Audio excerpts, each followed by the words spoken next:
Pada 28 September 2018, merupakan hari yang cerah dan bersemangat di Bandara Mutiara Sis Al Jufri. Terasa hembusan angin yang cukup kencang dan it's a perfect day menurut pilot Ricoseta Mavella. Ia pun mengajak co-pilotnya untuk berselfie, mengingat itu adalah hari pertama co-pilotnya mengudara.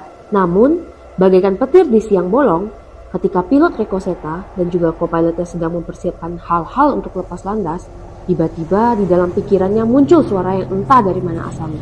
Suara itu terus mengatakan kalau pesawat Batik Air 6231 harus segera take off.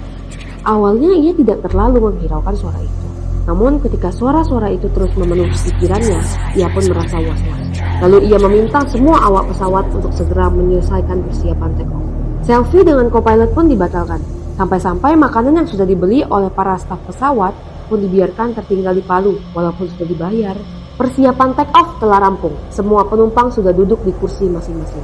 Pada pukul 17.53 sore, 3 menit lebih awal dari schedule keberangkatan, pesawat Batik Air 6231 pun berjalan menuju runway. Keberangkatan menuju runway dipandu oleh staf ATC yang bernama Antonius Gunawan Agung. Koordinasi antara pilot Ricoseta dan Antonius berjalan lancar, mulai dari taxiway menuju runway 33. Pilot Ricoseta lalu meminta izin untuk take off kepada ATC. Antonius lalu menjawab, Batik Air 6231, runway 33, clear take off. Sebuah jawaban yang di kemudian hari tak akan pernah dilupakan oleh pilot Ricoseta. Sampai pada last minute menuju take off, pilot Ricoseta merasakan sedikit keanehan di mana tiba-tiba terasa ada pergerakan ke kanan dan ke kiri dari pesawatnya. Ia pun mengecek parameter di pesawat, namun semuanya terlihat masih baik-baik saja. Melihat itu, pilot Ricoseta tidak berpikir yang aneh-aneh. Pada pukul 18:02, pesawat Batik Air 6231 pun take off. Tetapi pilot merasakan ada hal yang janggal karena ia tidak kunjung dihubungi oleh pihak ATC. Pilot Ricoseta pun mencoba menghubungi berkali-kali para staf ATC. Tapi sampai kesekian kalinya ketika mereka menghubungi tidak juga ada jawaban. Para pilot pun berpikir, oh mungkin mereka sedang break sholat, mengingat itu adalah jam-jam maghrib. Tapi kalau dipikir-pikir, staf ATC itu kan tidak diperbolehkan untuk meninggalkan menara ATC. Masih merasa janggal dengan hilangnya kontak dengan ATC, tiba-tiba pilot Ricoseta kembali dikejutkan dengan pemandangan yang ia lihat di luar pesawat. Pilot Ricoseta yang saat itu bertugas sebagai pilot monitoring, kaget melihat sebuah bundaran di lautan. Hal yang langsung ia abadikan dengan handphonenya sebagai berikut. Lama-kelamaan bundaran itu semakin besar dan berubah menjadi sebuah ombak besar.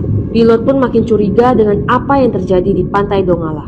Namun dikarenakan ATC tak kunjung bisa dihubungi, pilot Ricoseta pun nekat untuk terus terbang menuju Makassar tanpa arahan ATC. Sampai di Makassar, pilot Ricoseta langsung menanyakan tentang staf ATC di Palu yang memutus hubungan dengannya pasca take off. Dan dari situ pilot Ricoseta mendapat jawaban pada pukul 18:02 ketika pesawat Batik Air 6231 lepas landas telah terjadi gempa tsunami di Palu. Dan dari situ diketahui pada staf ATC yang sebelumnya mengarahkan pesawat Batik Air 6231 telah ditemukan dalam keadaan patah tulang tangan, kaki dan tulang ekor di bawah tower ATC yang telah hancur. Staf tersebut tidak lain dan tidak bukan adalah Antonius Gunawan Agung. Beliau wafat ketika dibawa ke rumah sakit. Sebenarnya ketika pesawat Batik Air 6231 telah memasuki runway, keadaan tower sudah dalam keadaan panik. Banyak staf ATC yang berlari menyelamatkan diri dari gempa yang terjadi di Palu. Namun saat itu Antonius yang masih bertugas memandu pesawat Batik Air 6231 merasa bertanggung jawab atas keselamatan 140 lebih penumpang dan juga kru pesawat. Sehingga ia bertahan di tower sampai pesawat Batik Air 6231 berhasil take off dengan selamat. Antonius seketika melompat dari lantai 4 tower ATC untuk menyelamatkan diri, dikarenakan bangunan yang sudah mau rubuh. Sayangnya pendaratan itulah yang justru malah membawanya berpulang ke pangkuan Tuhan. Dari situ pilot Ricoseta baru saja menyadari bahwa jarak antara dia dengan maut hanyalah 3 menit. Kalau dia tidak take off dari bandara pada saat itu juga, maka sudah tamatlah riwayatnya. Sejak saat itu, pilot pun sangat berterima kasih dan bersyukur kepada dedikasi Antonius Gunawan Agung, di mana dedikasi ini tidak bisa dibayar dengan apapun.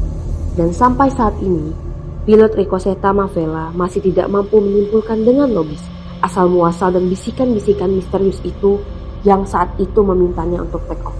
Selain bahwa itu adalah bisikan kudus yang hendak menyelamatkan nyawanya dan juga awak pesawat Batik Air 6231 dari maut. Begitulah guys pengorbanan Antonius Gunawan Agung. Kalau kalian mau tahu kisah-kisah lainnya dan cerita menarik lainnya tentang penerbangan, jangan lupa tonton selalu AAFC. Jangan lupa like, komen, juga share untuk mendapatkan banyak info bersama Asia Aero Flying Club. Dan untuk Joy Flight bisa DM kami ya.